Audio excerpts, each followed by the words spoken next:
welcome, everyone, to another Universal Citizens Media Live webcast. Right now, I'm joined by my intrepid traveling co-host in the mountains of the ever after. Welcome, David Ellis. Yes, in the mountains is correct. Hello, everyone. How's it going today, David? It's really hot and humid. You're getting baked, I see, at the high altitude. Yeah, I am. Baked and dehydrated. So today we are going to talk about a topic that is dear to our hearts because it affects so many people in this world, and it puts them on the path of self-de-evolution. And those that are addicted to the 24-hour news cycle, be it CNN, Fox News, MSNBC, or any of the other fake media outlets that are out there that are pretending to give you facts or alternate facts. So David, let's delve into the obsession that people have with the news, break it down, so that those that are listening here may be able to understand why so many of their family members live in the world of fake news. Well, first of all, there used to be a time when the news reported what was news. We've changed that concept to a opinionated sort of broadcast, okay? But if you're going to do that, don't call yourself worldwide news, because it's not really worldwide news. It's how you see the news. So I don't know where to start with this. You have people on the media side. Let's start with the media houses, whether it be CNN, NBC, MSNBC, Fox News, or whatever else. What exactly are they really doing? Because a lot of these channels teach people how to hate. That's what they do. Okay. And they use various techniques to do that. For instance, for the news organizations that support a sort of left-wing agenda, what they do is they demonstrate injustice, but they never show you the resolution of injustice. Which creates a whole generation of false social justice warriors. Yes. Everybody's outraged. Everybody hates. Everybody says it's this generation's fault or that generation's fault. The intent is to cause this dysfunction, division. So you have people hating because hate sells, and they've discovered this. You know, there are two things that sell on television: sex and hate. So every broadcast has some opinionated thing. It doesn't matter what they are. So let's say there's one political figure who's a bad political figure. Not that I'm mentioning any names, but it's a bad example of leadership. You're not only going to make the people who are against him hate him or dislike him, you're going to make them dislike everybody that may even support any part of his agenda, right? And people just hate blindly, okay? And what we want the audience to understand is that you just can't hate blindly. It's just nonsense, okay? So you can't go to your neighbor's house because your neighbor's right wing or neighbor's left wing or social justice warrior. Oh, we're gonna talk about social justice warriors today. Oh, we are, okay? Or you don't like your family members and so on because of how they perceive the news. But we're talking about the media. Let's talk about the people that actually listen to the news 6 hours to 8 hours a day. How much poison do you really need? Because you know it's poison. Much poison as they can take. Because it's no longer news. It's become gratifying entertainment to them. That is adrenal gland based. Breaking news every hour. Is there ever something that's not breaking news? Yeah, that's true, actually. But how much of that stuff can you take a day? Because it's just going to make you angry. It's just going to make you angry. Why would you deliberately watch something that's going to make you angry 6 to 8 hours a day, every day? So that you could tell people, well, I'm informed. No, you're not informed. You're informed by one perspective. Because you will find that the people who watch MSNBC refuse to watch Fox News. And the people who watch Fox News refuses to watch MSNBC. Right or left, this is of no consequence. We are all people here. But they won't see it that way. They will see you're on the Fox News side and I'm on the MSNBC side.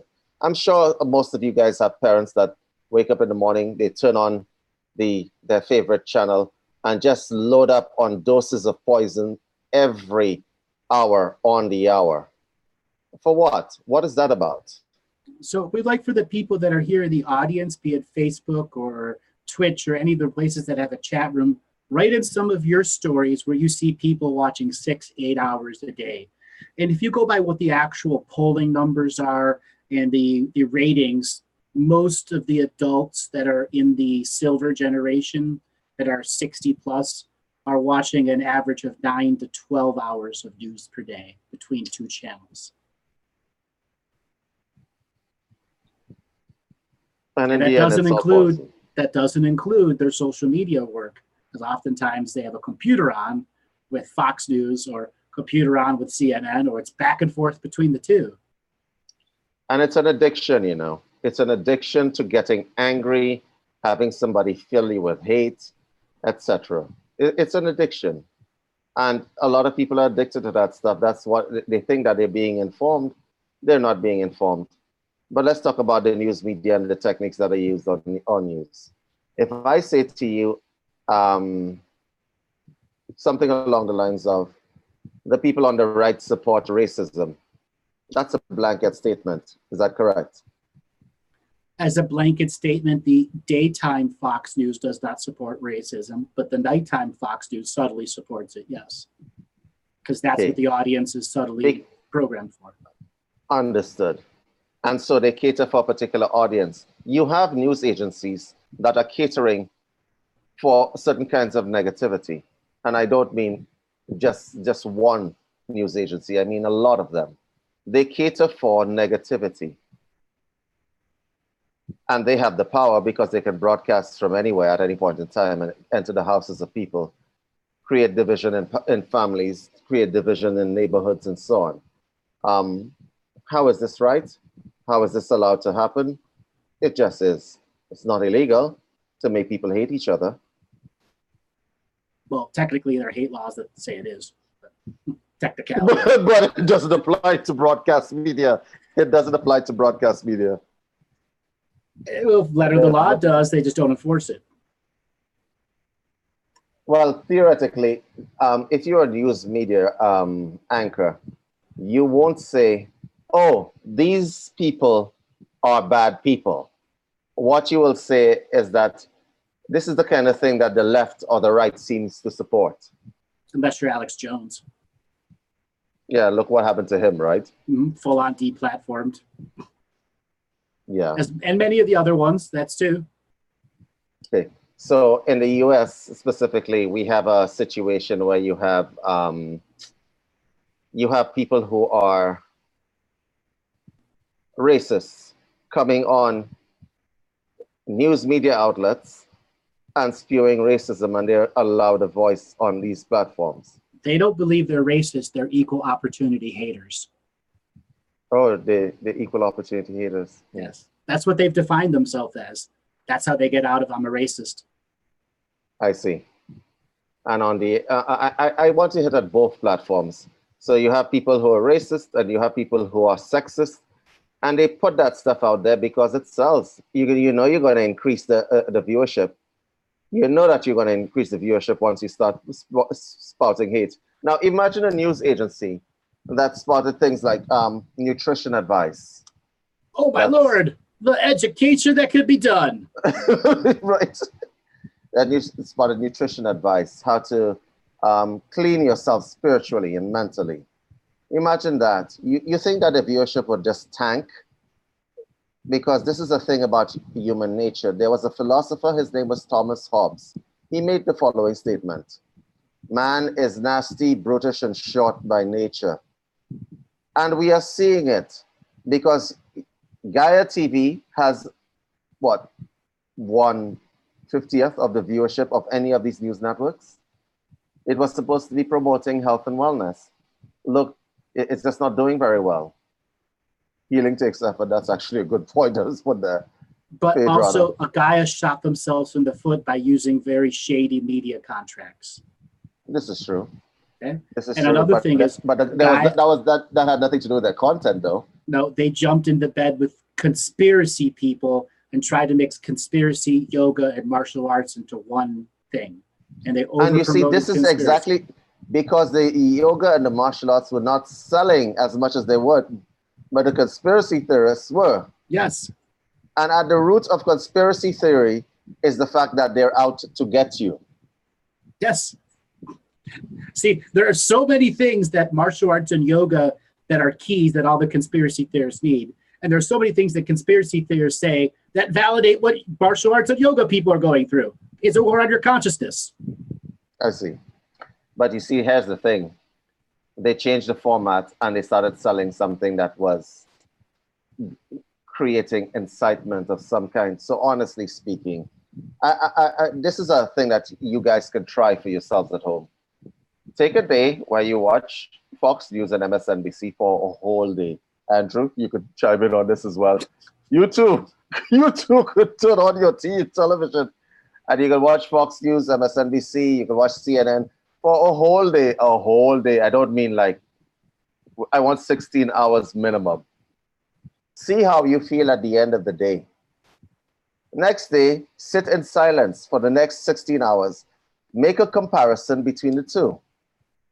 Okay? Can I tell you something in broadcast that is a little known fact, and you guys can test it?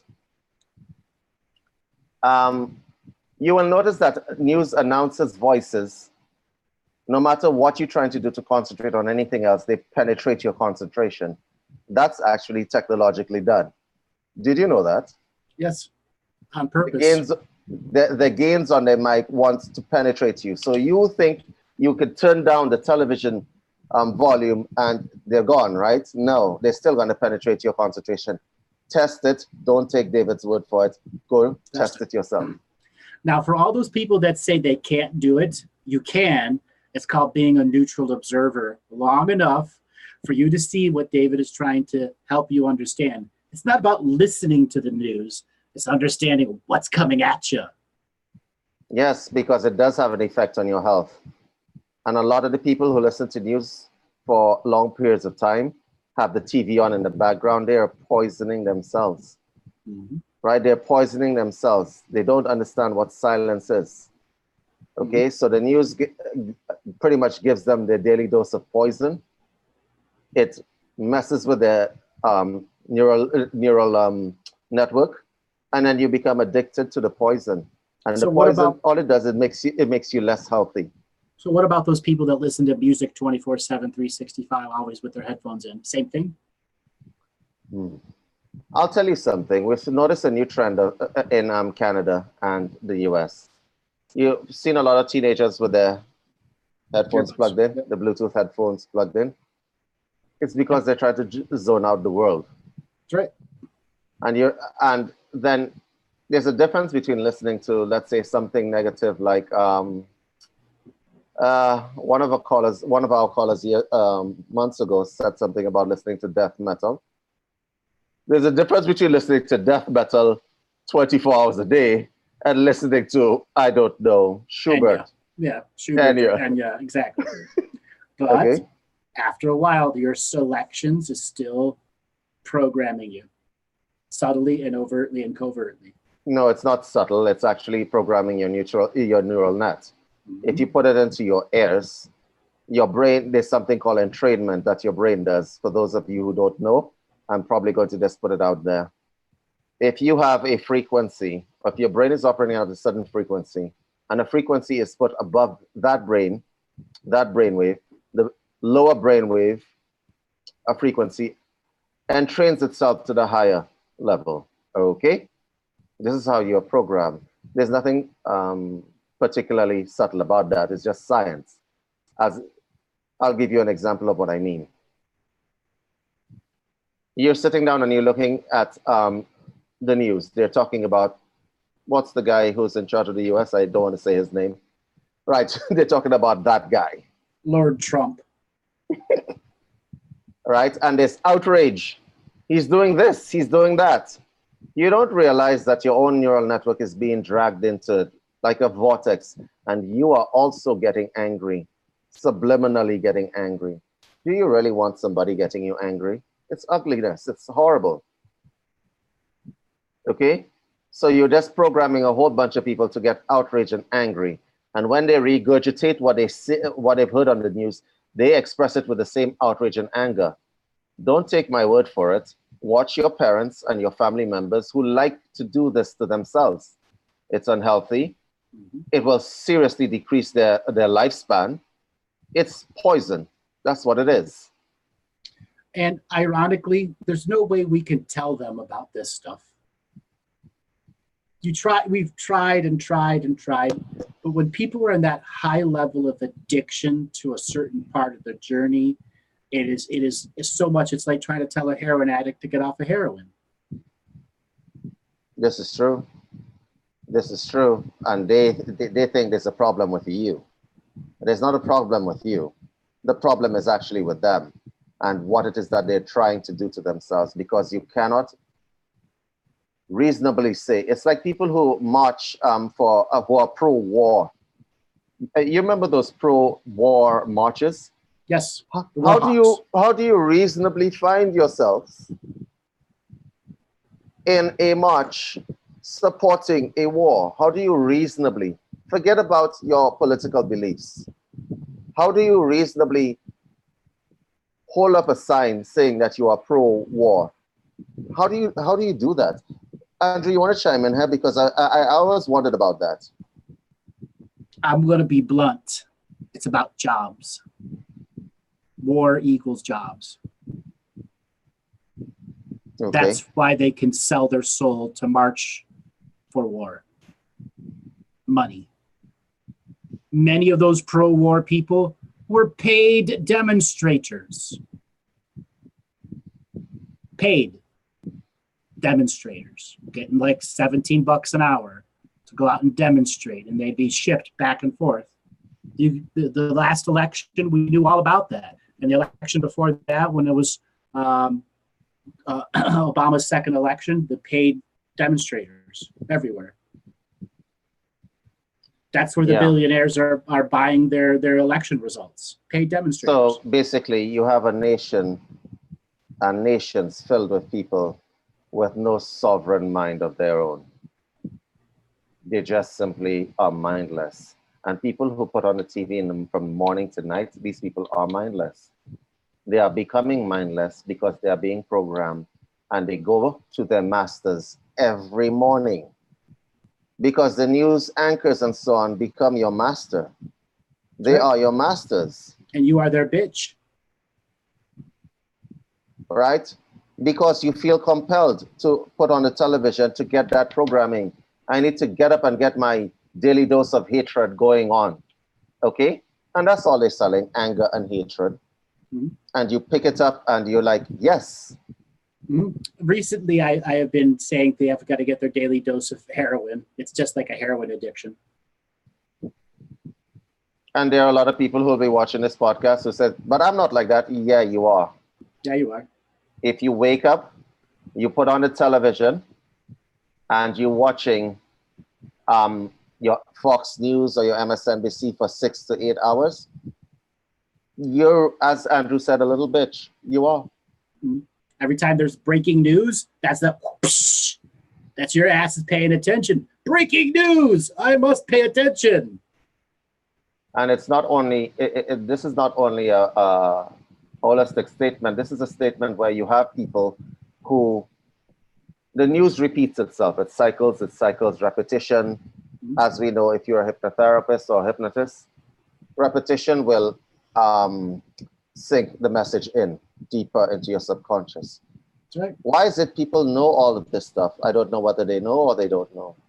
Why is it that they know all of this stuff and they still find themselves in that stream? Okay? Because there's nothing else for you to do.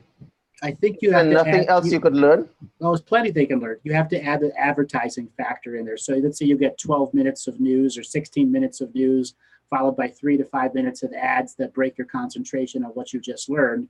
And then when it comes back, breaking news, everything you learned before this has nothing to do with what we're saying now. And you want to know what's really funny? You know what breaks up the concentration with the ads? Pharmaceutical industry, more often than not. 9 times out of 10, they're the biggest advertisers now. That's right. And that's actually kind of funny because there's a lot of technique in pharmaceutical advertising as well. We're going to go there, right? How do you have, because they have the ad and they show people enjoying life and running around with their children and their grandkids. And then they give you the list of side effects in a space of 10 seconds. But I slow it down in my mind and I listen. And I'm asking myself, how does sudden death become a side effect? If I am taking your product and I risk sudden death, that's not a side effect. That is the end of the line. But it is slipping inside there, right? Sudden death. I'm like, it's hilarious. Okay, that's the end of the line. So that's a technique that they use. It's obvious. You have people having the time of their lives, and then you just say, oh, by the way, this might cause you sudden death. That's not a side effect. Yeah. And those of you who watch TV regularly, y'all will have the side effects, right? Like, yesterday. I like what Irene put in the chat, talking about side effects while showing a happy family running through the forest. Yes, correct. Yes, like yesterday, I was watching one of those pharmaceutical commercials, and I believe it said, if you experience thoughts of suicide, contact us. What? You're going to answer the phone, right? When I contact you. Right. I'm sorry, I'm taking your product and I'm thinking about killing myself. Like, that's a problem, I'm thinking. That's a problem for everyone, right? So unless they have a suicide hotline for that product, I don't see why they would make that claim. All right. Contact us if you have any kind of suicidal thoughts. Well, okay. It's already in the equation of the settlement if anything should go wrong. That's why it's in the ad. Really? Yeah, there was for liability reasons. But seriously speaking, you're taking a product that might cause you to want to kill yourself. Okay. I think I'll just stick with whatever I have. You know what kills me about all of this? You have the news feeding you poison. You have the pharmaceutical companies selling you poison. All right? And you're just taking it all in. Take it all in. Take it all in, everything. And we wonder why society is becoming sick as a result of it. Okay? We wonder why society is becoming sick. I sometimes like to laugh at the pharmaceutical industry, because if you slow down the ads, if you slow them down, like if you just record one and slow down, and then you go through every side effect, the side effects are worse than the original illness. Yep. So you might be taking a drug for arthritis, and then you might end up with projectile vomiting or IBS or something like that. Exactly. Like, and then, how is that an upgrade? How is that an upgrade? And then you go back to your news, which is putting you back to hate, and that makes that drug all that much more viable. Yeah, I can deal with irritable bowel syndrome to get rid of my whatever it is. Yeah, and then you have the drug chain, what I call the drug chain, because I have worked in health for many, many years. There is a lady that I'm hoping to get on the show. She was in the pharmaceutical industry as a biochemist for a very long period of time, and she's trying to put stuff out there, and obviously no media house would touch her. Okay? So I'm going to try to bring her on the show, because here's the funny thing about it. She was saying that what pharmaceutical companies are doing right now, Andrew, is creating something called a drug chain. Let me explain the drug chain. You might have a headache, so you might take a drug for that headache. When you take that drug for the headache, it'll give you a side effect, so you take a drug for that. You take another drug for the side effects from that drug.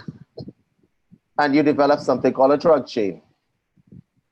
Here's the problem. All of that will lead you to a very premature death. They know it, but they'll sell it anyway. And what is upsetting to me is that every doctor creates a Hippocratic oath, has to take a Hippocratic oath. And inside that Hippocratic oath is the notion of do no harm. That's what it is. The Hippocratic oath, Hippocrates, the father of... I know, but that totally violates all the ads that are going on, do no harm, when you're taking all these pharmaceutical ads. But Pharmacopoeia has taken over legislation, and they can do what they do. You go to Europe, you never see any of these medical ads on news channels. Oh no, the US legal system allows that. Yeah. right? Depending on the jurisdiction you're in, they were not going to allow that. Okay. And what is worse is that it would help if the heads of pharmaceutical companies were not, and I'm going to say this on live broadcast, greedy assholes, because a lot of them are. A lot of them are. Pure greedy assholes. And they're just horrible people. And I gave a couple of examples on our last show that we did together. You have people saying that we made our drugs for people who can pay, and not for people who, and not for Indians, for instance. Okay. A CEO of a pharmaceutical company said so on an international forum. Okay, and then we had that guy in the US. What was his name?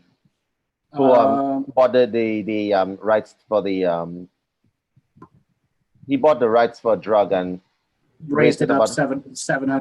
Shkreli, Martin Shkreli. And yeah, there was nothing hidden about him. Nothing hidden. Yeah, you know, they did an interview with recently. He said, if I had to do it over, I would have raised it even higher. It went from $20 to. Is he still alive? Yeah, he's still alive. He's in a big battle now with the big Wu-Tang Clan because he got one of their special platinum records, and they're trying to disavow everything that's about him. He does a live stream too after he got out of prison too. How long was he in prison? 2 years, I think, a year and a half, 18 months. For those of you who followed that story, can you believe this man? There are a lot of people who are like him. But what I did respect about Shkreli is that he was very open about the way he was. There was nothing hidden there. There was nothing hidden there. He was just upfront. You got to respect that in this, not him, but you got to respect the fact that, yes, I'm in this to make money and I don't care about people's lives. You have to respect that. I'm a sociopath and I'm advertising it. But many people who graduate Harvard Law end up that way because they're trained to be capitalists and sociopaths. Mm-hmm. Yes, and I could tell you this on my own skin, because when I went to business school, there was the argument as to, is there any ethics in business? Maybe you should throw this out to the viewers. Does business and ethics mix? If you want to get ahead in business, do you have to have ethics? Depends what school you apply to. Because there's ethical businesses that make money, and then there are unethical businesses that make a lot of money. Which is why I asked you, what is the if you want to get ahead, do you have values as a business? Do you put it out there? Let's take a poll. Next 5 people in the chat. Do you need to be ethical to make money?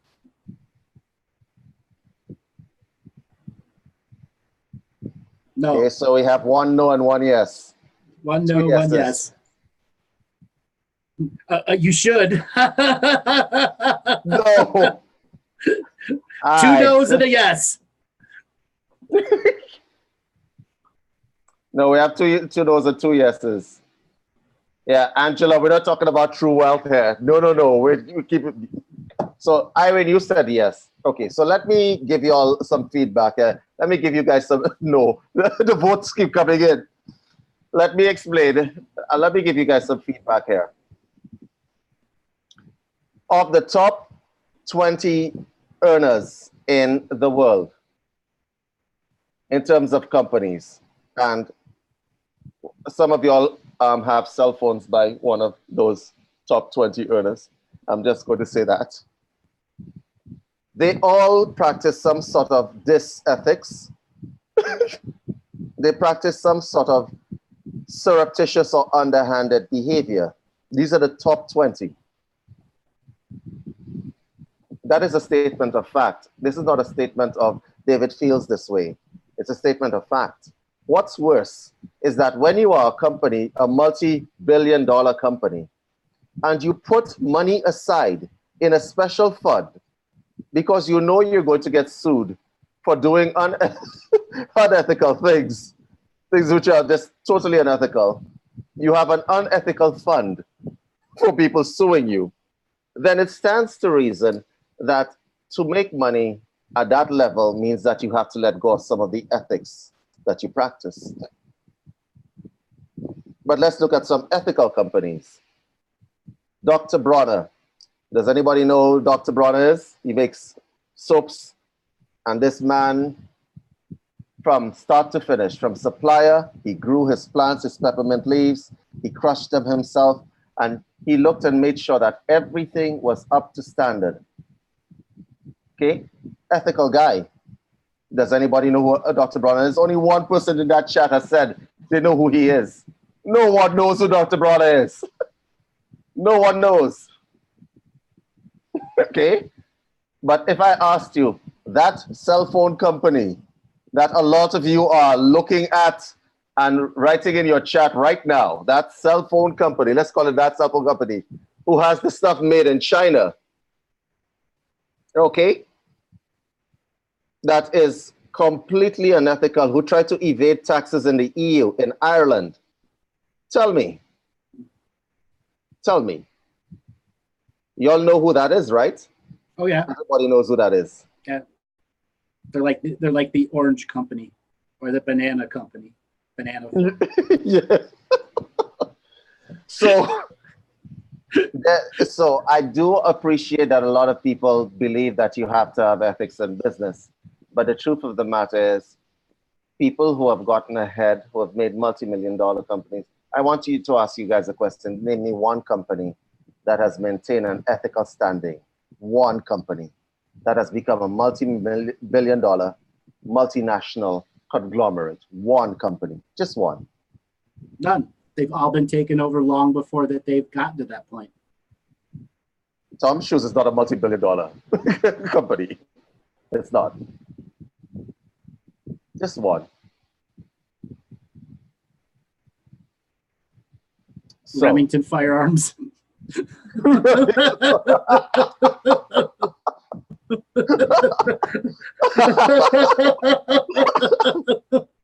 Staples. Okay, here's the thing. Even when companies are ethical, you have people in little corner shops and so on. They're ethical, little family businesses, little grocers and so on, who are trying to make a living for themselves and for their families and so on. And then Amazon rolls into the house and shuts everything down. Everything down, right? So you have a situation where you literally have people who are being taken over by people whose business practices are aggressive by nature. These people want to win.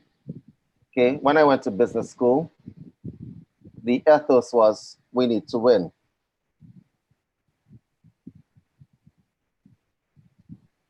Okay. At all costs. We need to win at all costs.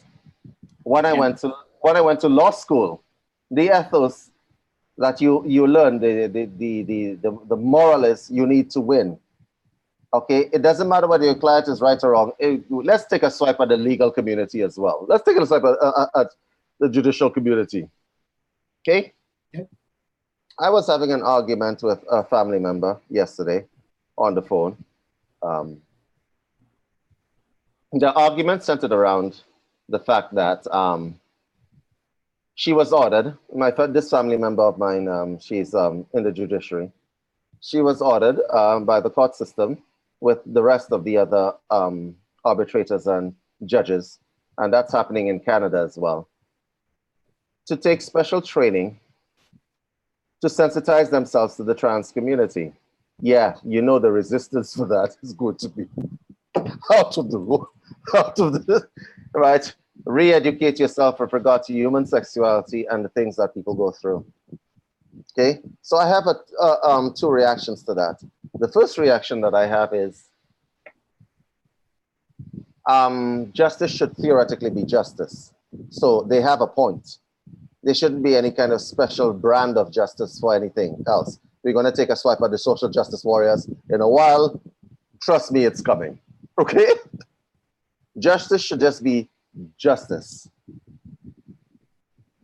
Having said that, if you don't know anything about a community or group, then you cannot, in full education, make a judgment on a situation.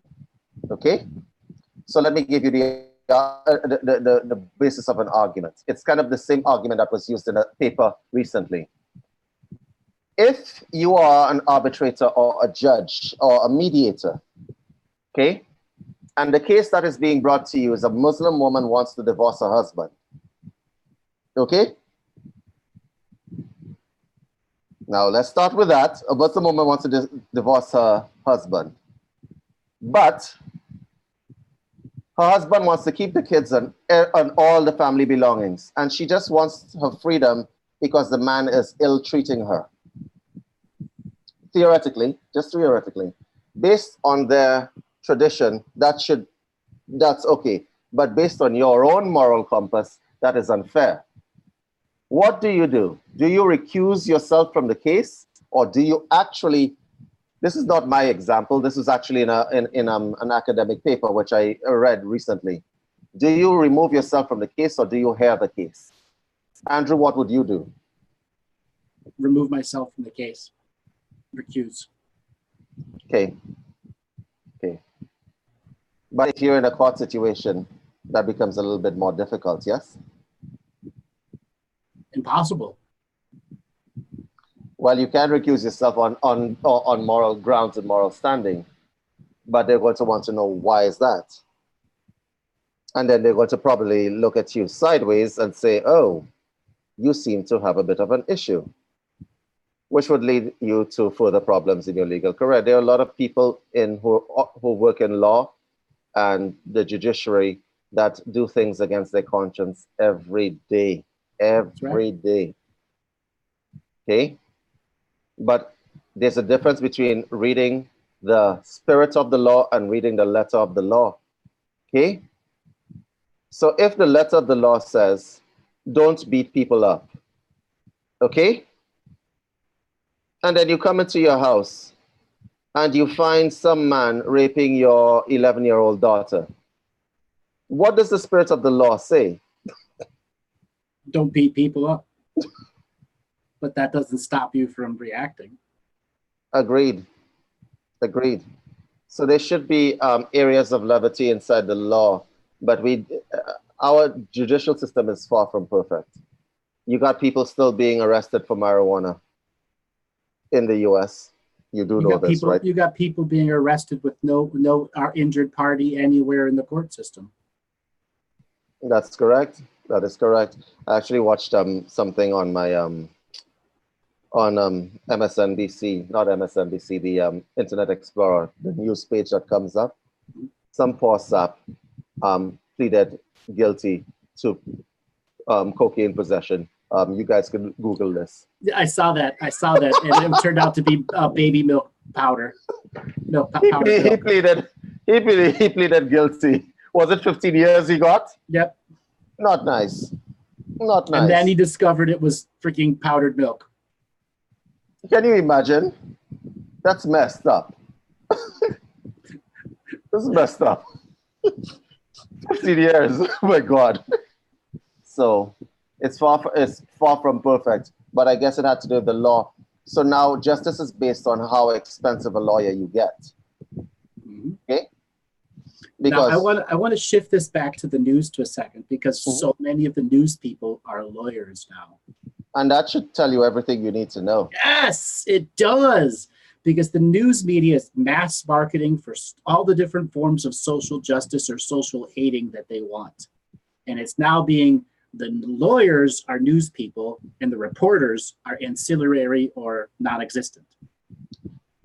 If you are legally trained, your weapons are your words. And words can do a lot of damage. There was this old saying, sticks and stones. That's actually quite wrong, because I found that sticks and stones could break more than bones. They can make people kill each other. That's right. Okay. Start wars. Okay. You have people in the news media who are very legally trained and they know argumentation. They know argumentation, but they still break the rules of argumentation to produce fallacies for people. Like on Fox News, a third of all the people are former prosecutors or judges. A third, prosecutors or judges. Not nice. Right. And they carry an aura of authority. I'm a prosecutor. I'm a judge. And I'm on this opinion show telling you my opinion. Can I share something with you? Do any of you guys watch Judge Judy? I have in the past. 1 second. What do you go to Judge Judy to see? Do you go to learn about the law, or do you go to see her treat people like shit? She'd treat people like shit. Okay? Because you know there's going to be stupid people who come on the show and piss her off. Right? Right. People go to see the smackdown that this woman puts on people. Right? So these judge shows and so on. People go to see the smackdown that she puts on people. And people watch certain news programs on the media to see the smackdown that people put on their guests. There was a guest, there was a moderator on Fox News, the older white guy, very big mouth. Doesn't narrow it down very much. Very big mouth. He specialized in insulting people on air. He brought guests on and would not. No. He got caught in this sex scandal, and they got rid of him. He was one of the main moderators out there. He wrote a book and everything. I don't know. There's so many have gone out on sex Bill scandals. O'Reilly. Yeah. Bill O'Reilly. Yeah, O'Reilly. Okay. Yeah. You bring somebody onto your show. You want to ask them questions, but you start attacking them from the start. And that happens on MSNBC as well. Stop attacking people. Let them say what they have to say. You bring your argument, and then you decide the arguments and whatever else. People watch these shows and watch these moderators because they want to see the smackdown. What is it about our society that likes to see people treated like shit? What is it? I like Judge Judy as well, so I'm going to put myself in that category as well, okay, because it's funny as hell, okay? She once looked at a guy and says, "You're dumb as a bucket of rocks." That is funny, okay? And to see the look on these people's faces is also quite funny. But I have to also examine myself and say, what is it that I enjoyed about that? Because let's face it, the people that come on Judge Judy are also quite dumb. Okay, they do stupid things. Mm-hmm. They do stupid things all the time. And so when she smacks them down, it's like, well, you kind of deserve that. But do they though? Do they really deserve that? Should we take another poll on that one? I think we should, because that's going to tell a lot, isn't it? Yes, it is. It's going to tell a lot. So for those of you, for those of you in the audience, for those of you in the audience who are talking about traumas and not traumas and whatever else, I want to ask you a question. When you tune into Judge Judy, Bill O'Reilly or Alex Jones or any of these people that are out there, and they smack people down, insult people, and so on. Do you enjoy it, first of all? Go ahead. First 5. 1. We got a yes. No. We got a no. 2 more no's. 3 no's. Okay. So if you don't enjoy it, how many of you who just gave your answers have watched it more than 3 times? How many of y'all who just said no have watched it more than 3 times? And if you haven't watched it more than 3 times, how do you know what it's about? Okay? People like seeing people get smacked down. People like seeing people in pain. People like seeing people being embarrassed. They do. What does that say about our society? Okay, what does that say? Because A lot. It says a lot about our society. And you have these moments where you're waiting for the newscasters to do the exact Judge Judy moment. And Bill O'Reilly, all the people that are on Fox News, their evening shows, which is pure opinion, it has nothing to do with facts at all. They're just there to create gotcha moments. that is correct. But it sells, Andrew. It sells. It sells to the age group that wants gotcha TV. Yes. You look at Fox News's audience ratings, you know, the people that are listening to it are the silver and the gold generation. Yes, there's some younger people that are listening to it, but in the majority, the millennials don't give a shit about the news. And yet CNN is, we're millennial news. And yet you look at the actual ratings and the millennials are like, no, we don't want to listen to any of you guys. No, they go on the net. They use the net. And that's why TV is dying, because they need to come up with some new gimmick to get people watching. Okay. But are the younger generation any better? So you go from watching Bill O'Reilly smackdown people to the virtual reality of GTA. GTA 1, 2, 3, 4, and 5. Right, and people are watching video game Twitch streams instead of news because they're consuming media totally different. Okay, so what is it that we like so much about this stuff? What do we like about it? I have to ask, because I will tell you something. There's a statement that you could sell whatever positivity that you want to sell, okay, to people. But if it is that you don't have a situation where people are getting some sort of resistance, it doesn't sink in. It's kind of like feeding people their vegetables and then feeding them, give me something that's like M&Ms. M&Ms just taste better, but it's bad for you. It's bad for you, but they're gonna just taste better. And that's what the news does. It up levels, right, your taste in violence, hate, negativity, right? It hits you a lot more than other things. It hits you a lot more. So we're gonna probably just give the audience an experiment. Those of you who are brave enough, try the experiment. Watch. I want you to cycle between news channels for the whole day. Keep it in your ear. See how it feels. And then try silence for a little bit. And then you will understand that the impact that the news and the media have on your health and your wellness. David, I cannot do this. Steve, Steve, you can. The difference is you don't want to. You don't want to. You don't want to, and I don't want to either. But I have seen it, and I've seen the effect on people around me. And their health deteriorates as a result of it. Their health deteriorates. Well, it's a horrible thing. We should sponsor a white paper from all those people that volunteer, hook them up to an EEG, ECG machine, and show them what the news does to people. There is no, it's horrible. It's horrible. Your system does not sustain hate for long periods of time. The news media loads you up on hate every day for many hours a day. You have people who are older, whose health is not as strong as the others. The media loads you up on this hate nonsense. And there is no right or wrong in the media. They're all wrong. They're all wrong. Okay, because as long as you're preaching division between people, you have started off from a wrong premise. Okay?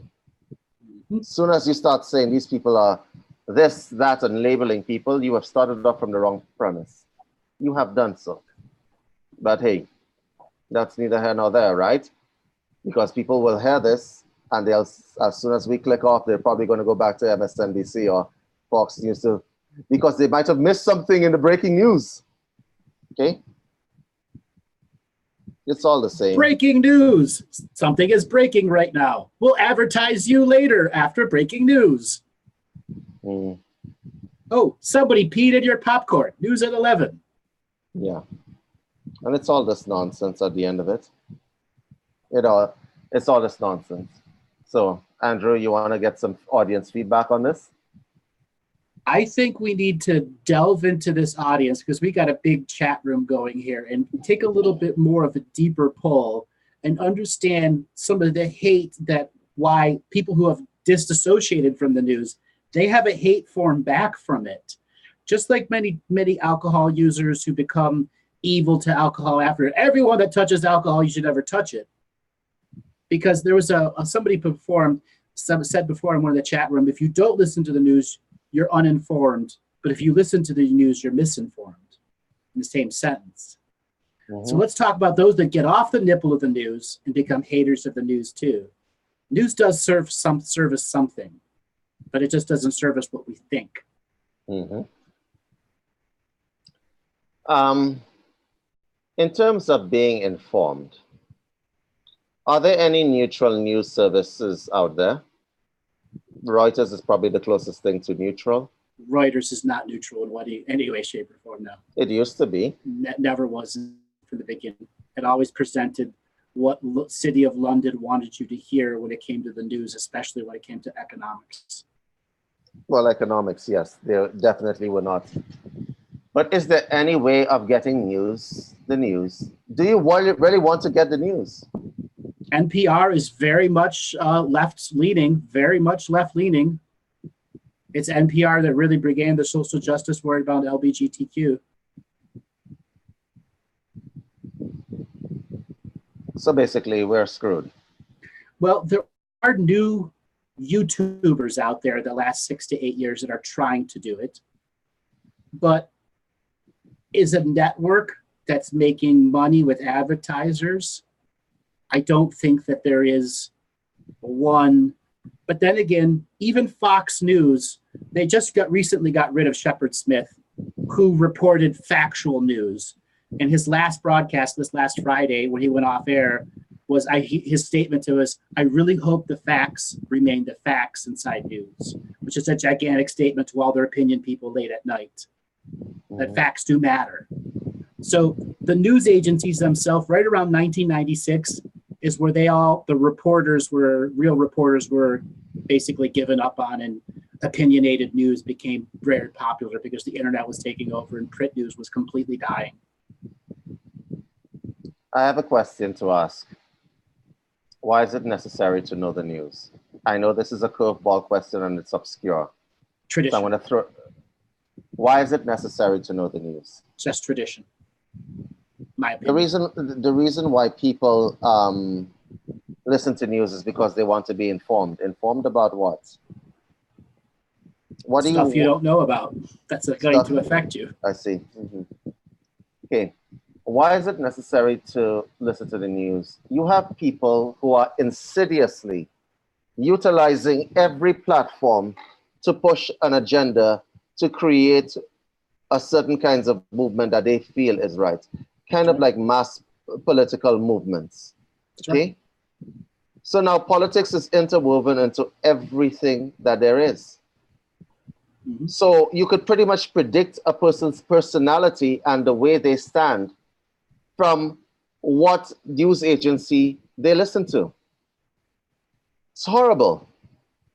People self-label every day. You know what the right wing is about at its extreme forms. You know what the left wing is about at its extreme forms. So when it is that people in the middle, this is another issue. People in the middle. Like me, for instance, I don't care about left. I don't care about right. I don't care about any of you, okay? What I do care about is the things that are objectively, right, fair, and things that are objectively important, okay? Objectively, not how I feel or how you feel, objectively, okay? Let's take one issue and deal with it. Just pick anything from the news. Syria. And Okay. the United States has just pulled out all their troops. Okay. How do you feel about that in the chat? Just put it in there. So you guys tell me how you feel about the United States pulling troops out of Syria.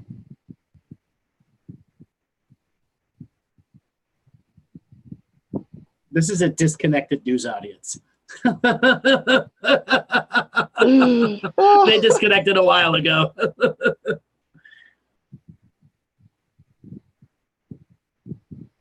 Oh, look at that chat room run. Ooh. Can I ask you guys a question? Because I'm going to ask a bunch of questions there.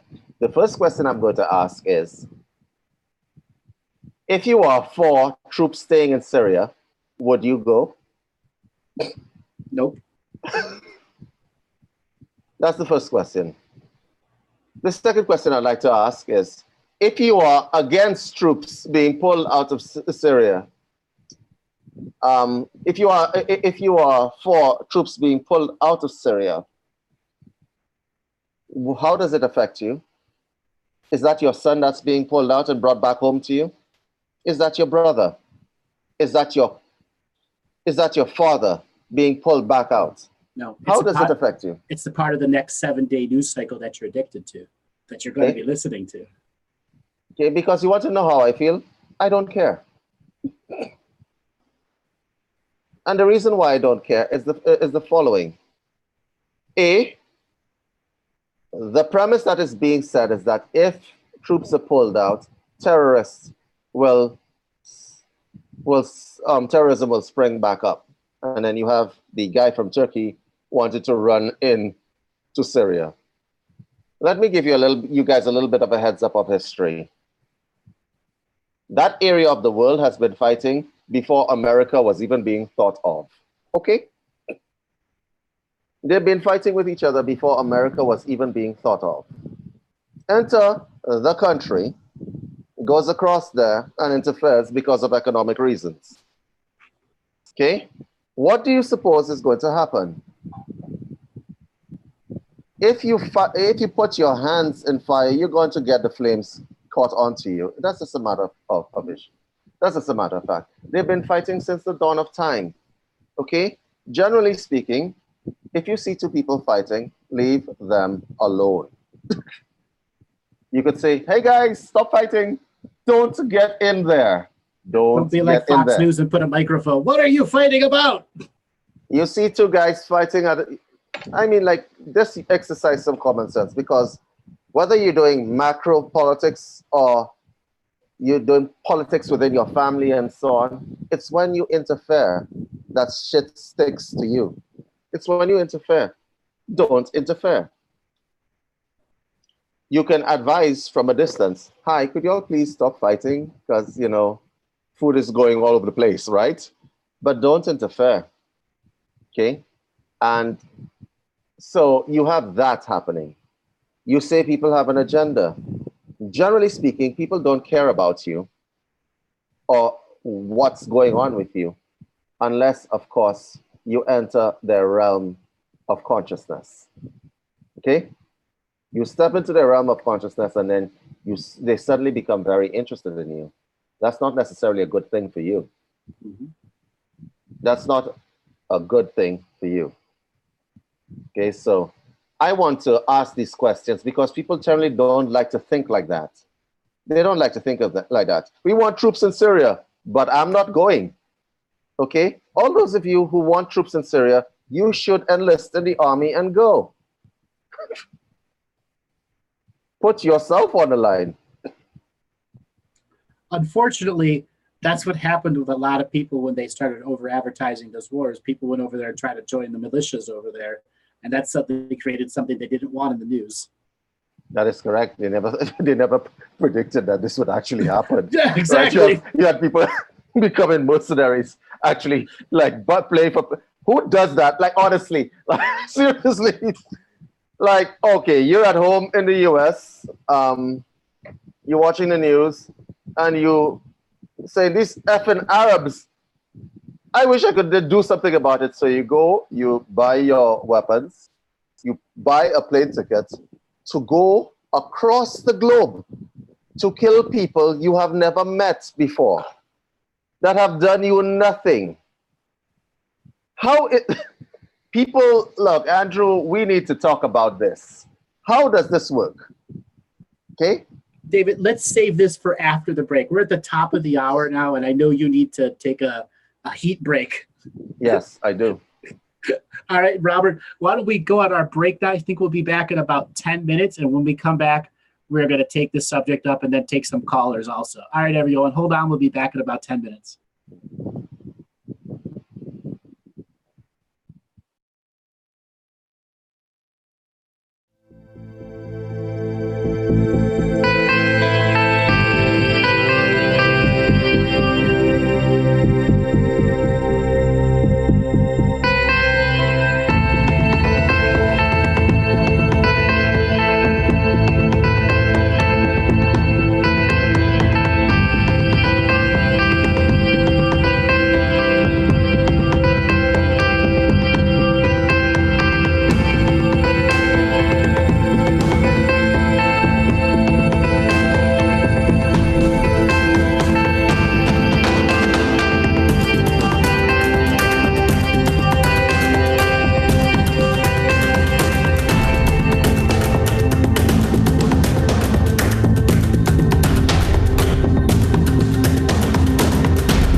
Baby steps for adults, drug abuse.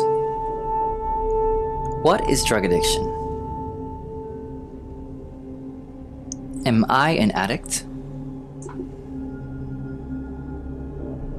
Who does drug addiction really harm? They can hurt your sense of judgment, decision-making, memory, and ability to learn. They can hurt your loved ones and so many others around you. Drug addiction is a disease which can be cured. Our Baby Steps program can provide the information you and your family need to overcome this illness. Online access to professionals working in the field of addiction, webinars and group counseling for those battling this addiction, full instruction to help you first understand this disease and how to cope with it. Join us today. We're here to help.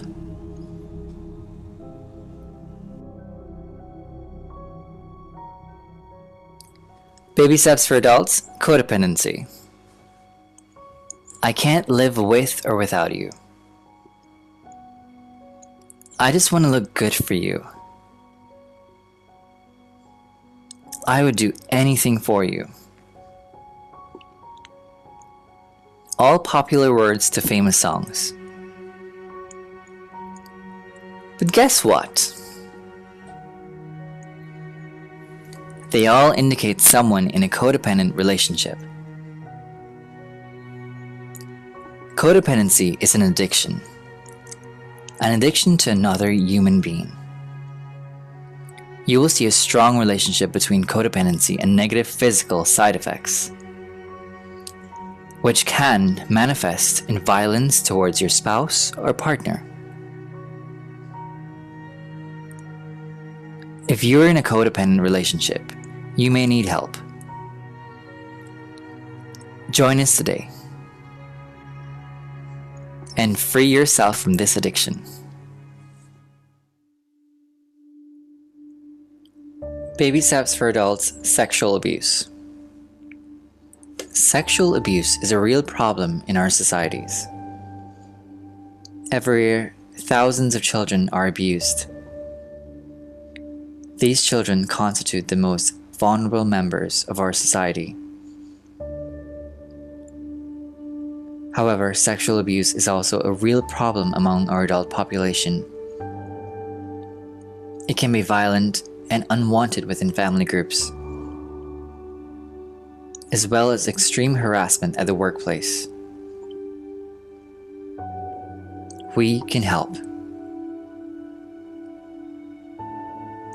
with online access to trained professionals working with victims of abuse and sexual assault. Webinars and group counseling for those suffering from the trauma and struggling to make sense of their lives. Full instruction to help you overcome the trauma and how to detect and assist other victims.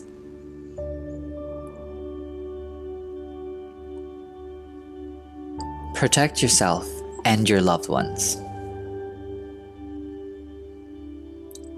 Join us today.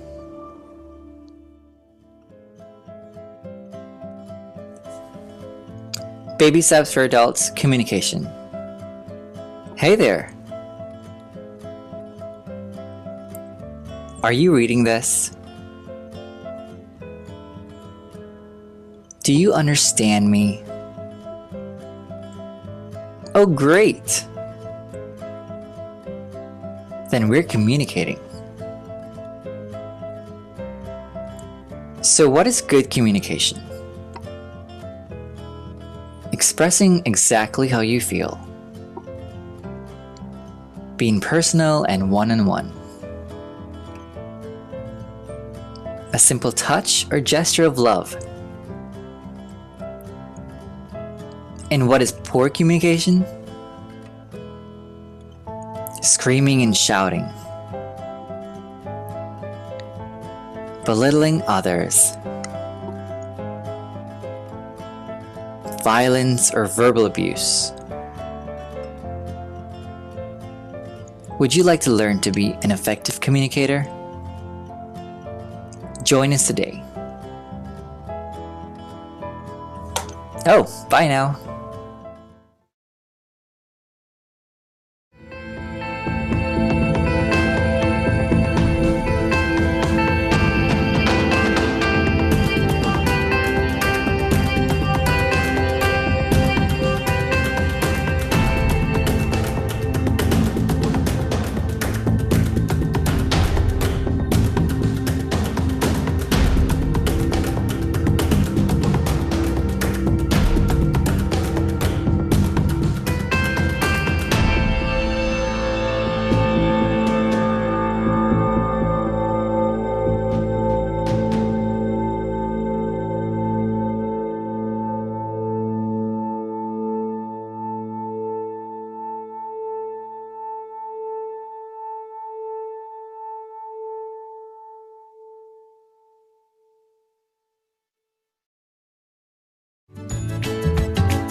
Welcome. Caught me there. Welcome back, everyone. All right, David, let's delve into it. Why people go across the world to fight people, other wars? I'm guessing it's because they played too much GTA. No, that was before that time. Look, here's the thing. And I mean, I'm going to hit on the terrorists and the people who want to fight terrorists as well. Okay. So let's start with the terrorists. Those crazy Americans have come and turned your country into whatever they've turned your country into. So you find some innocent women and children to destroy. How is that helping you? How is that honorable in any way, shape, or form? That's not honorable behavior. Okay? All right. There used to be the concept that wars are fought and won by killing soldiers. That's not true. Wars are fought and won by killing women and children. That is the truth. That is the truth. Do you think the Japanese would have continued fighting if they didn't fear in World War II, if they didn't fear the eradication of the Japanese? No, not at all. They would have continued fighting. You don't break their spirit that easy. Okay? You needed something race ending, like an atomic bomb, Because what an atomic bomb, the fear that people have of the atomic bomb is non-existence. Non-existence. They're not, a lot of people aren't frightened of dying, but they're frightened of never existing ever again, either through their children. And that's how you fight win wars. You kill the women and you kill the children. And everybody, every person who's been in the military, who is in this chat room, knows this to be the truth. Okay? Okay? Because I'm paramilitary trained myself, and we know that killing women and children, it's just a front when they say, oh, it's soldiers against soldiers. It's just a bunch of nonsense. There is no honor in war. Then nothing is ever solved by war. War creates grudges, and people will come back at you. And there's certain people in this world, certain regions of the world, where if you get into a war with them, you can be sure that it's not only you that will be getting into that war, it will be the 6th and 7th generations after you, because they will not stop coming after you. Leave these people alone. Okay? So let's hit at the people who want to go to fight the war. So you've watched, what's the name of Rambo, and you've watched the other one, Schwarzenegger growing up, Commando and all of these things. And there's some sort of appeal that is being put out there to join the armed services.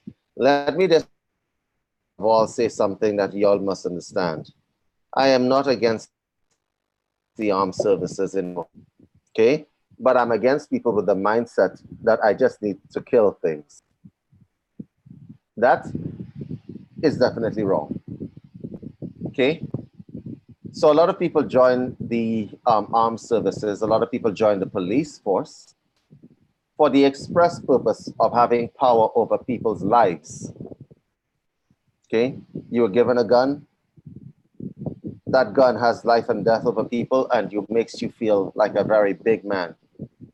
Okay, how does this help you become a decent person? It doesn't.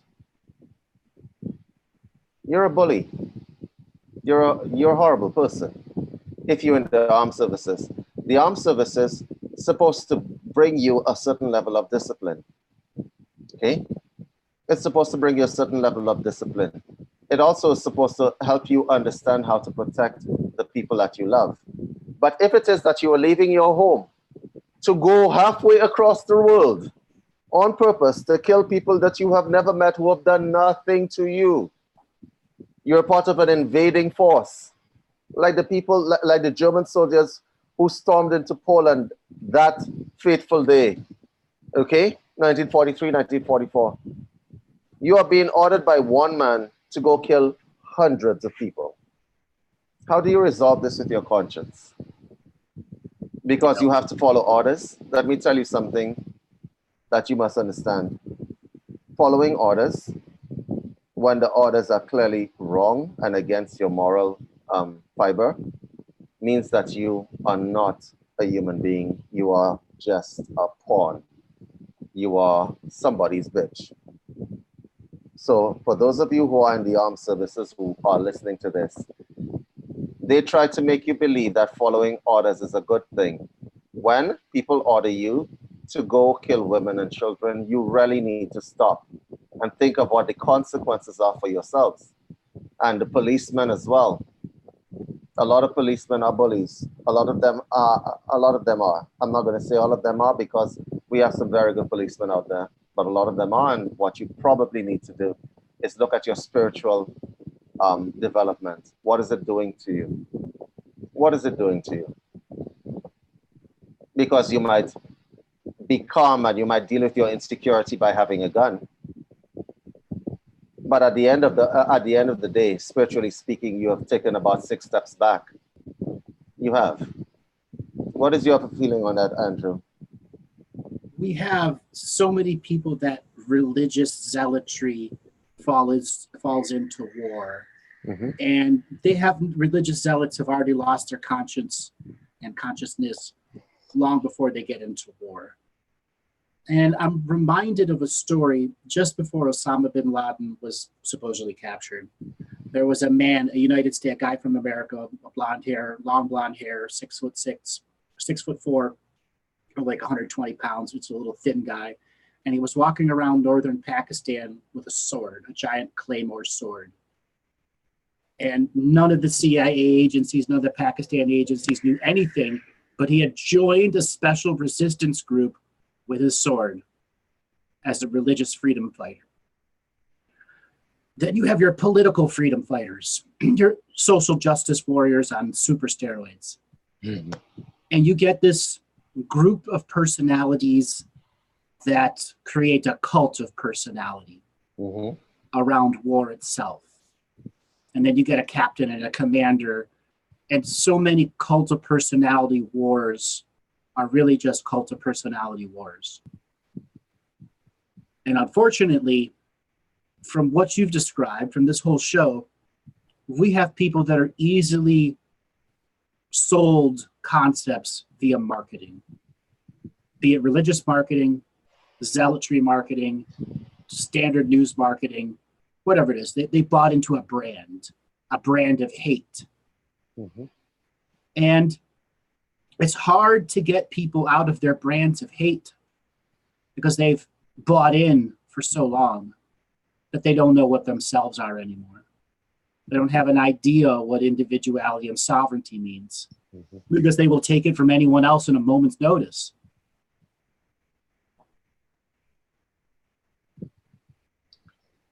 There is some honor in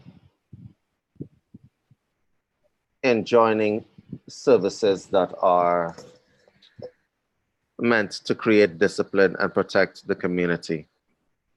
I believe it becomes a little bit, there is some honor in that. Okay? Bushido is about this. Yes. Bushido is about this. For those of you, I keep making mention to it, so probably I should go through it. Bushido is a principle that is at the foundation, that is supposed to be at the foundation of most Japanese martial arts. Okay? So it is made up of 7 principles. Okay? And among these 7 principles, should I go through all of them so that our audience understands? Okay. So Jin is the compassion. You're supposed to exercise compassion. Now, these principles were basically made for soldiers, right? And people who serve. So for those of you, yeah, Jen, you could just put it in. Jin, compassion.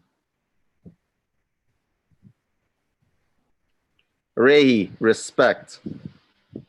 Okay, now listen what I'm saying here. Notice I haven't said kill, die, mangle, and strangle. I haven't said anything so far.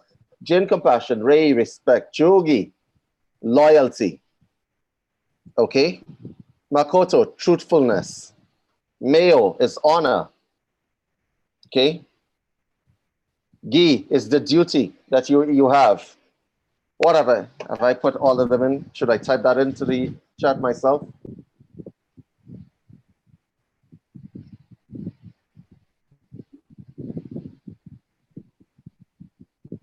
Yuhu is bravery, the last one. Okay, I stand corrected on some of the spelling, so I'm going to just type it as Rei, respect. I typed that wrong. That would be bravery. Okay. Honor. You must have honor. And I'm going to go through it. I'm just going to put it in the chat. If you guys, if I spelled this wrong, just let me know. No, Google will help with spell checking. Sure. It kind of knows what you're doing. 1, 2, 3, 4.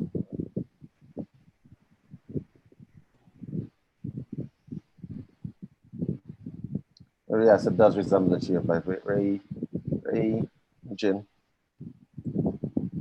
Do I have all 7 in there right now? That's the 1, 2, That's 7, 3, yeah. 4. Right. Good. So, Jin is compassion.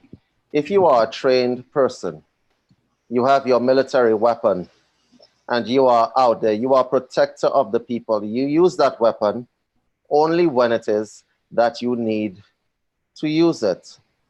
have compassion. Was there a lot of compassion demonstrated in the Iraq War? No, Do you think? none.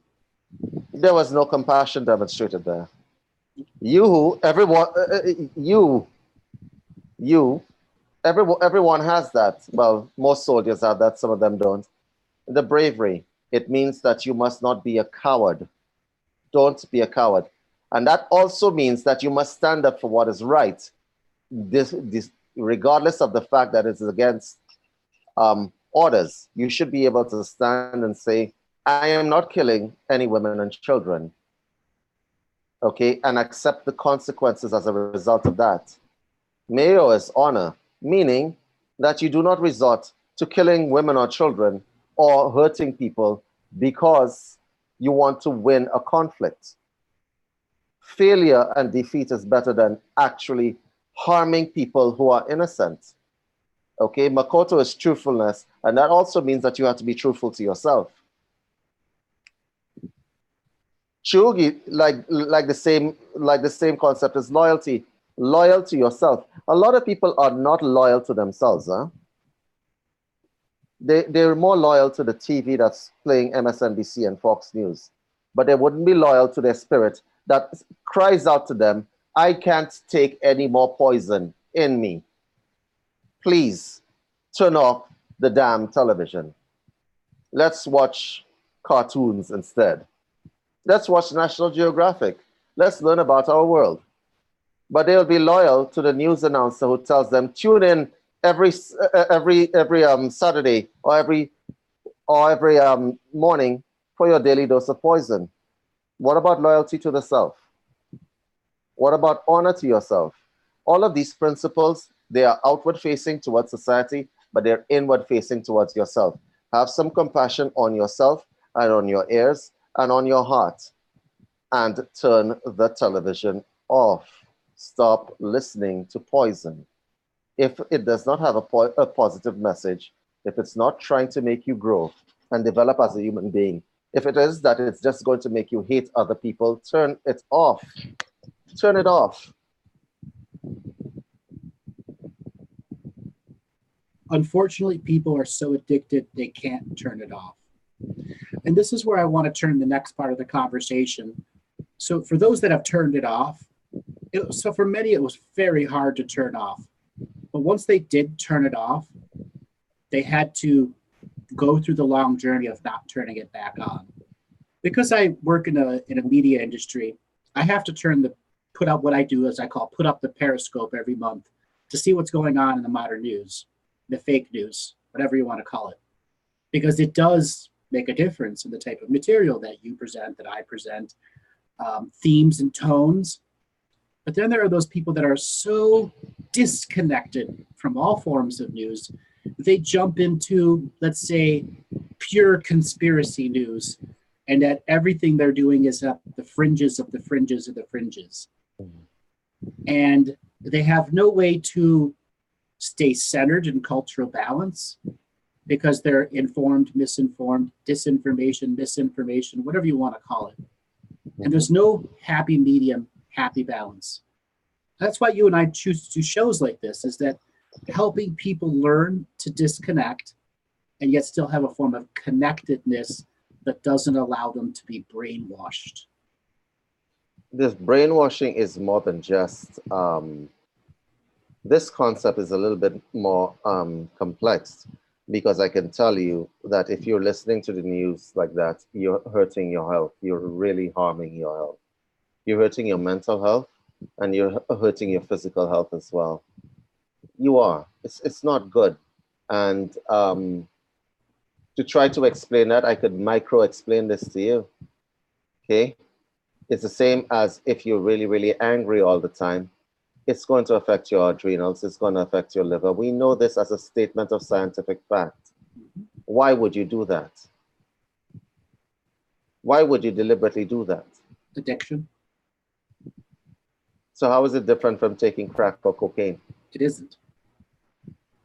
It isn't. And in some scenarios, it's harder to get off of the news than it is to crack and cocaine. Can you imagine sitting at a dinner table with your friends and family? and you have this internal angst that you can't talk to your parents or your siblings because they're from a different political standpoint or different viewpoint from you. How did we evolve into this kind of stuff? Well, that's been around for a long time. The ever-present battles at Thanksgiving or holiday dinners of Democrats versus Republican parliamentary versus that. And it gets really intense, huh? Yeah, it does. It gets divisive and destructive and de-evolutionary. And when I keep referring to John Lennon's song, Imagine. Mm-hmm. We need to make this a theme song. Like, I wish we could pull up that song right now. Imagine by John Lennon. When you guys have finished this broadcast, go on YouTube, listen to the song. It has a very interesting message in there that will let you all know what a world could be like if you stop all the stupid stuff. But the news media won't let you. They won't let you do that. They would rather you hate. It sells. Advertisers put stuff on them, so you have poison in the during the break, and so you have poison. So you'll buy that Ford truck. Yeah, because it makes a statement as to who you are, right? Right. Right, and everything becomes branded and woven into this thing. It's kind of like the Marlboro Man, one of the most successful advertising campaigns in history. Do you guys remember the Marlboro Man? How many people started smoking because of the Marlboro Man? Many. That was one of the most, like, we actually studied that at school, okay? The Marlboro Man gave people an idea of what they could be like if they started smoking, okay? And who was that guy anyway? Does anybody know who that guy was? He died of throat cancer.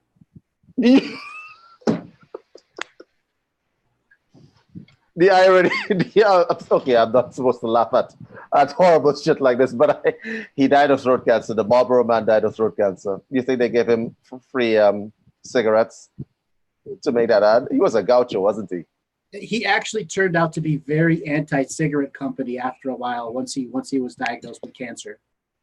The Marlboro Man was against cigarettes? Yeah, it was into the later years.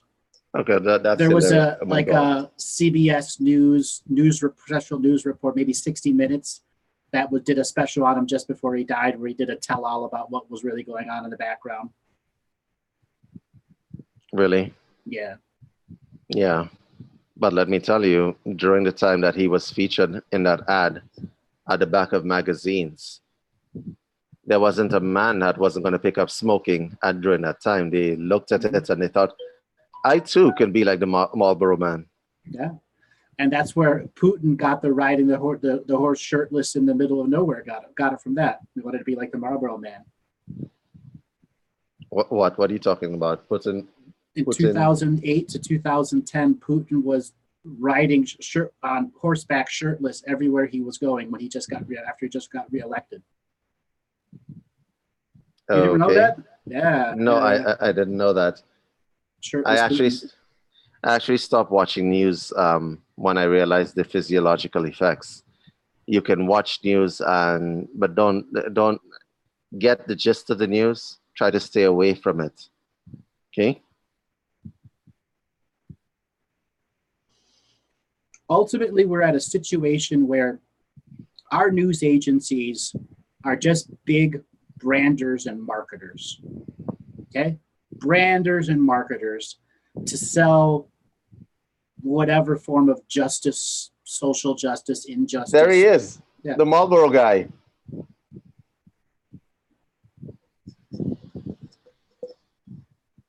Died of lung cancer. Yeah, I thought it was throat cancer. Anyways, he did a tell-all interview with, I think it was 60 Minutes. All right, David, why don't we open up for calls? We got just about a half hour left in the show. So, Robert, let's spin that wheel, callers, and see who wants to talk about news, public opinion, and how to take public opinion and shove it up people's assholes. All right, Susan Tower, you're unmuted with the guys. And anyone else, if you want to ask a question, raise your hand in the participants tab and we'll get you in the list. That's great. Can you hear me? Yes, Susan, where are you calling from today? Corvallis, Oregon. Can you hear me? Corvallis, Oregon. Welcome to the show. What did you think of what we're talking about so far today? Topic of news and media. Hello? She muted her. There you go. There. Can you hear me now? Yes. So what did you think of our topic that we're talking today so far about the news and the media and how it's consumed? Yeah, it's a fascinating topic to me. I've had my own undulations of following the news really intensely and then just dropping it and then picking it up again. And I try to watch horse training videos instead of the news. That's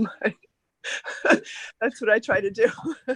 But I don't know, probably about 15 years ago, and I'm just in utter frustration about why nothing seemed to be changing for the better. I just started looking and researching about, what the hell is behind all this. And I found out about, the pedophiles and Jeffrey Epstein and all that like then. And it was so horrible. I was like, how is this ever going to come out? And so I'm pretty fascinated to see how it's coming out and not coming out. But it's already all out. 15 years ago, it was all out.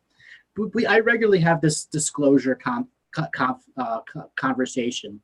And what's new in disclosure? Nothing. It's all been out. People just aren't accepting it. Well, that's true. Wow. Yeah. I mean, honest to God, I had my own cognitive dissonance. I'm trying to understand how I can be most effective. And I'm starting to see cognitive dissonance is a really big thing.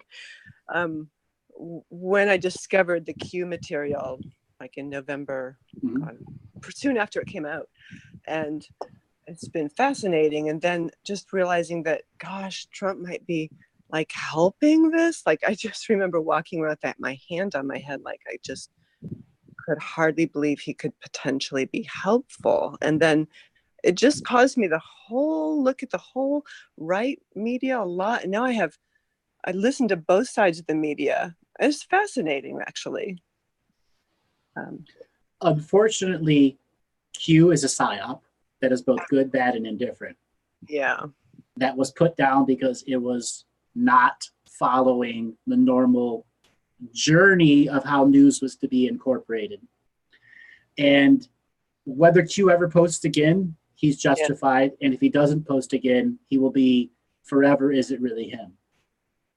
Now, since all of the Alex Jones Q decoders got deplatformed, you only have a handful of people that are now doing it.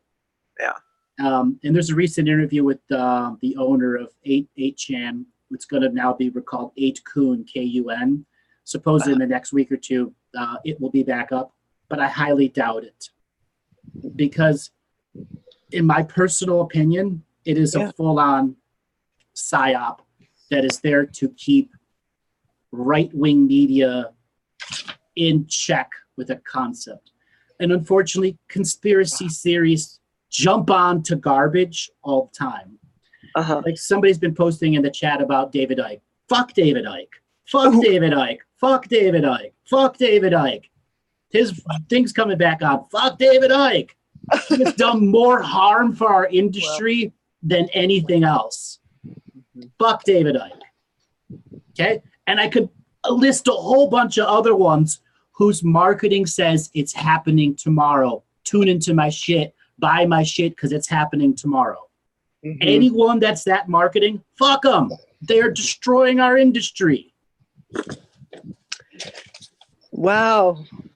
Thank you. That's awesome. I appreciate you saying that. It's like it makes me realize that's been my fear about stepping out, but I'm getting over it anyway because I'm afraid to be, aligned with those quote unquote crazies. Not that, well, you don't need to choose a side. Yeah.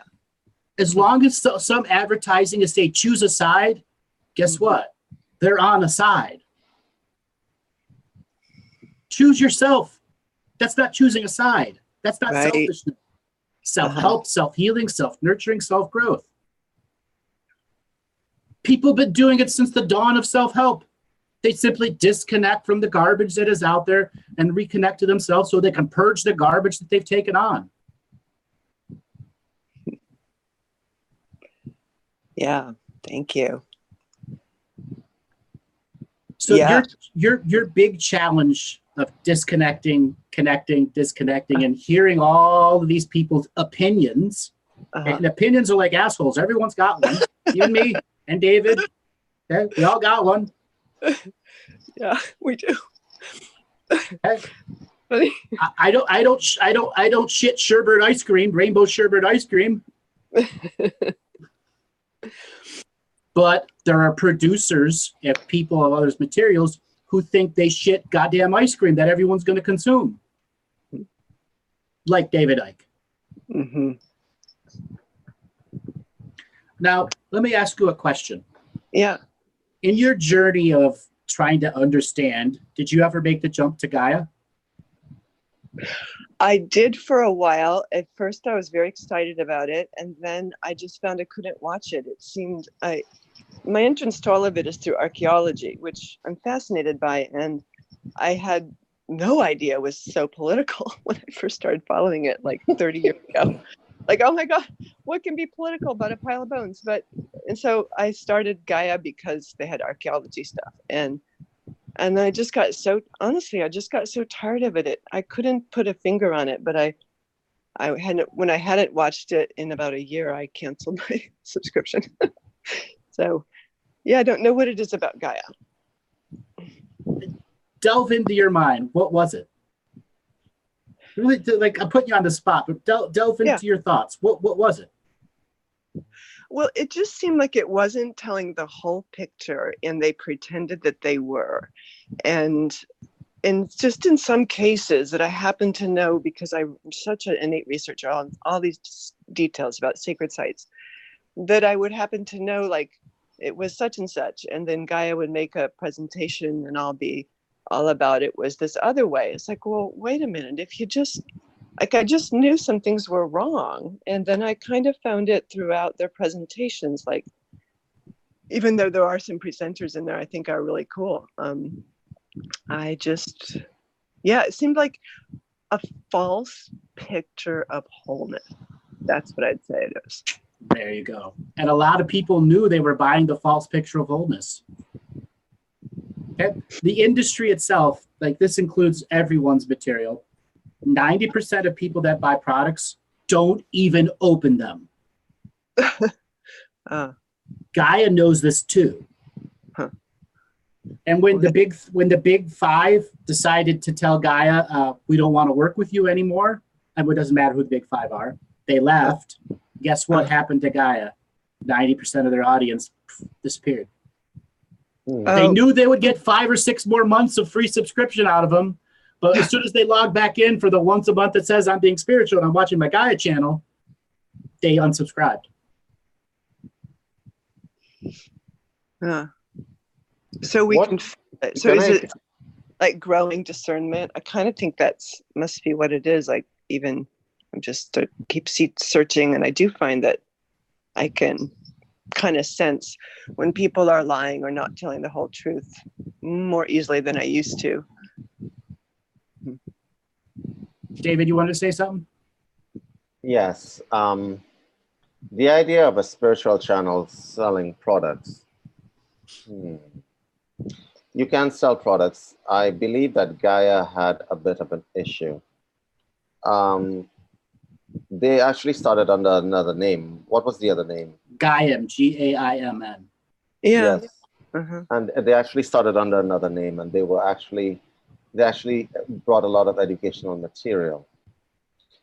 I think it becomes a little bit of a gray area when you try to monetize things to such an extent that you're trying to grow into this conglomerate. But their stuff was always very high quality. However, this is the problem that you're having. I asked a little earlier on, At what point in time do you compromise your original ethic that you have started your business on to create something that grows and lasts? And what do you have to give up to make that happen? And I think Gaia was faced with that problem. I think they were. And that's probably what you're picking up.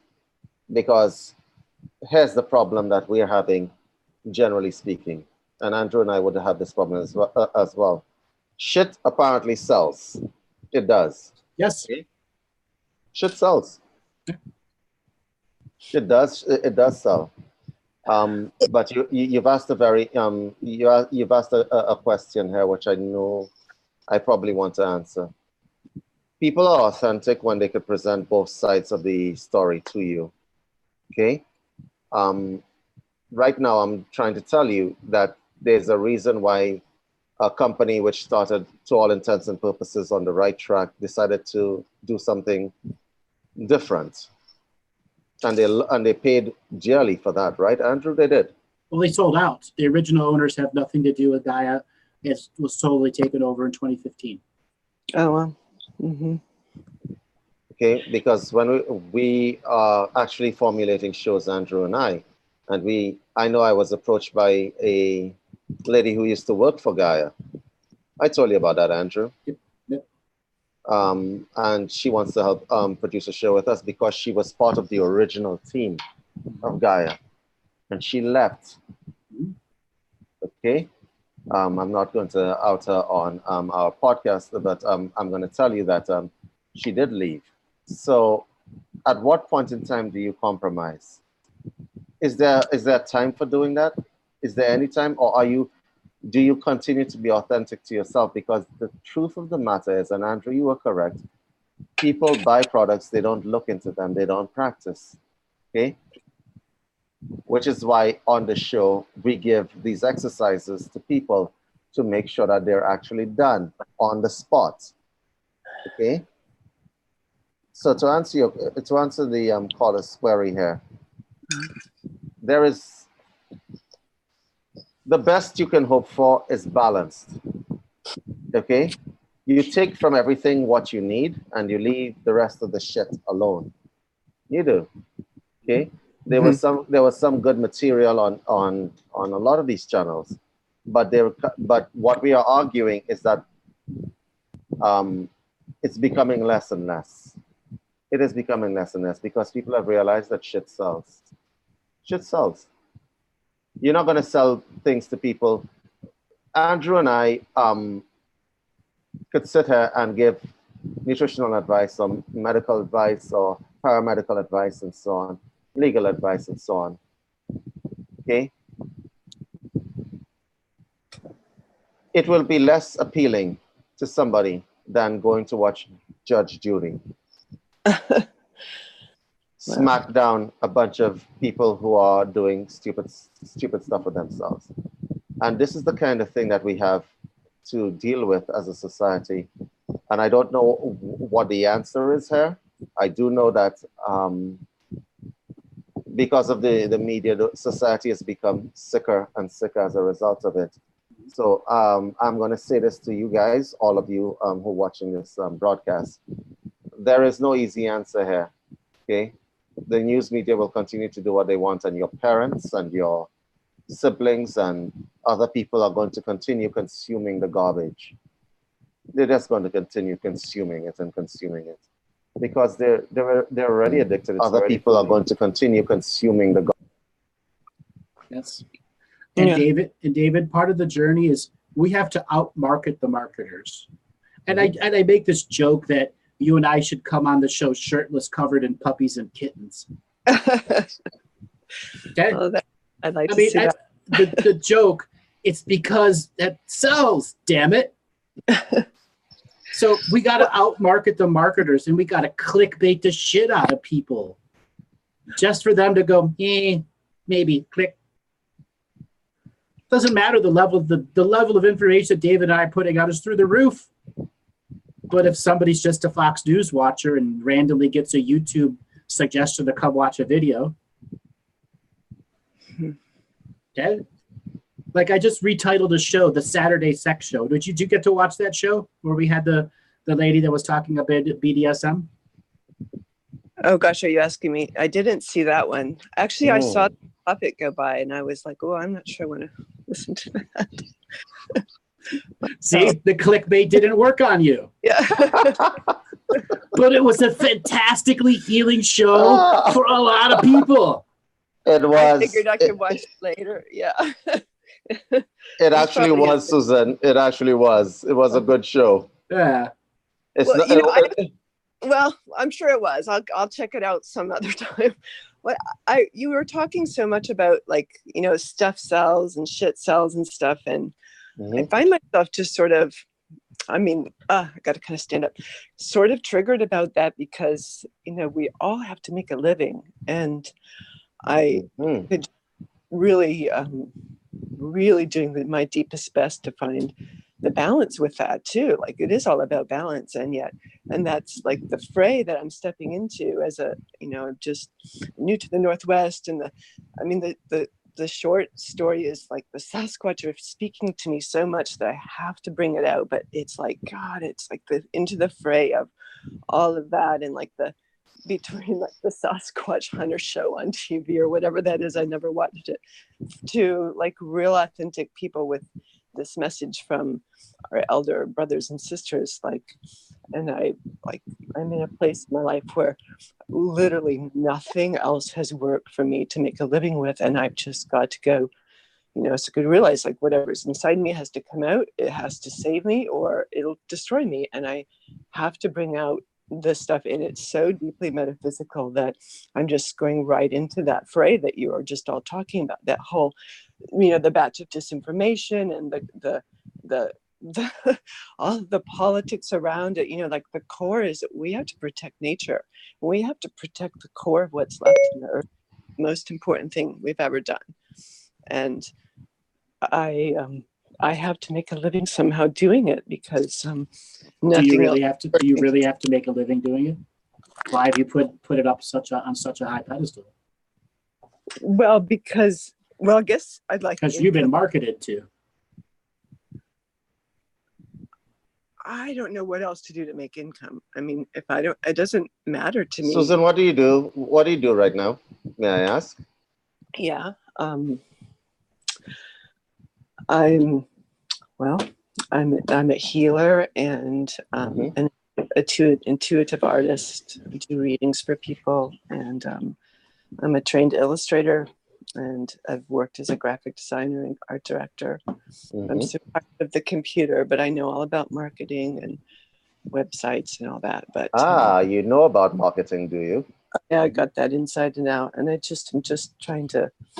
Well, I mean, after Standing Rock, I was there twice in front of all the guards and the whole thing, and I couldn't do art direction anymore. And my regroup was, I want to help people open their hearts to nature, and so just doing my best to do that. And I have to charge like real prices for my stuff, and then to make it into making a living, I have to like split that down into products people would buy from me. And that's why it's just sort of not really to challenge you, but to, we can't slam people from making a living selling things that are spiritually awakening, because I've tried that and it hasn't got me anywhere.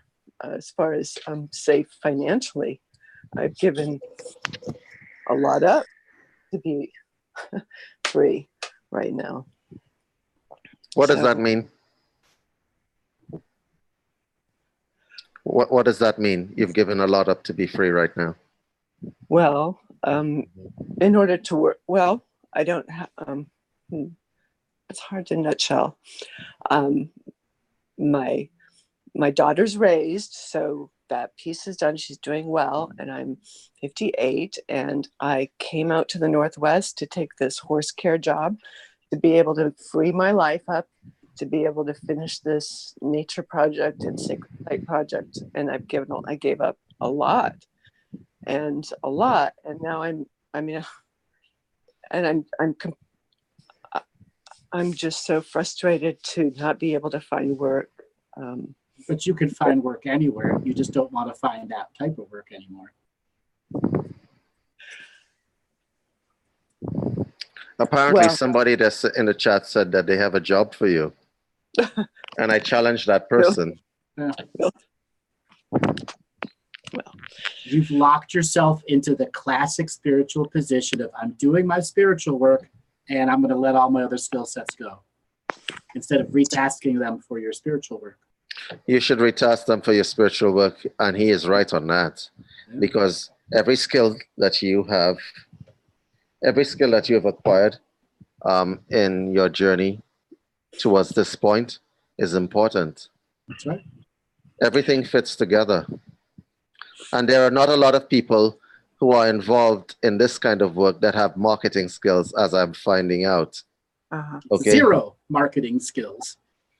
And you you even know what the word means. You're an arm and a leg above everyone else.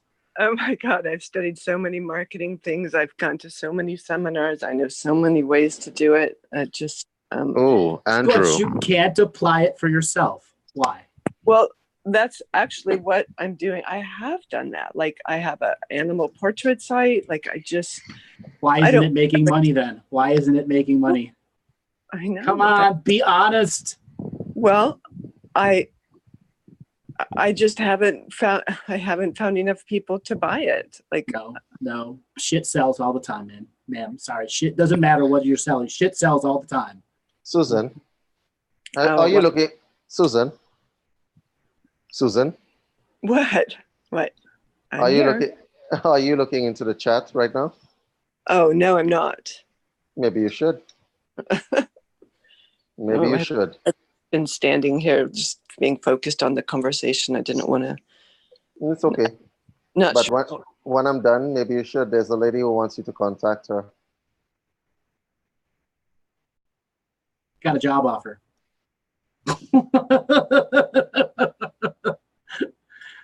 So when it comes to retasking your business skills, your spirituality has a zealot side that's saying, no, I can't allow that abundance through because marketing does not align with my spirituality.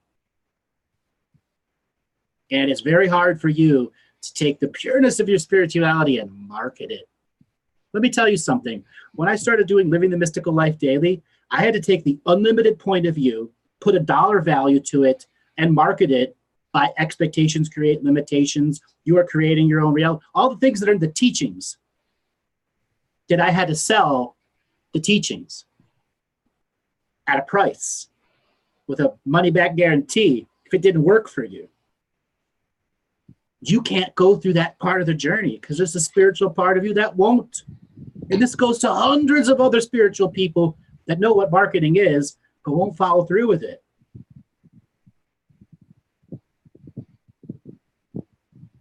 You could be selling knickknacks with your marketing skills and be making more money. Yet, why doesn't your marketing skills work for your spirituality? It's not SEO, not site traffic. All that stuff makes money. For every dollar you put in, you're making $1 back on it. And a lot of times 4 to 1.